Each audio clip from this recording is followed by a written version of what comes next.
Hi, this is Coin University and welcome to my channel.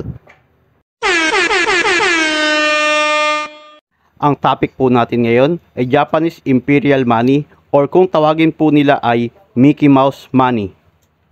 Ginamit nila ito noon para mahawakan o magamit nila ang ekonomiya ng bansang Pilipinas. Pero dahil sa sobrang baba ng inflation noong World War II, ay halos mababa ang halaga ng perang ito ng mga Hapon. Nasa sobrang baba, ang presyo ng isang itlog ng bibe ay 70 at 100 naman ang halaga ng isang box na posporo.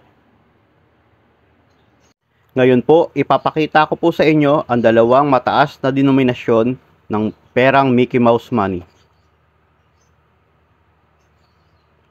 1,500 pesos.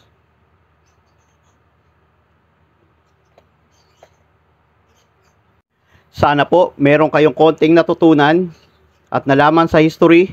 Marami pong salamat. Mag-iingat po tayong lahat.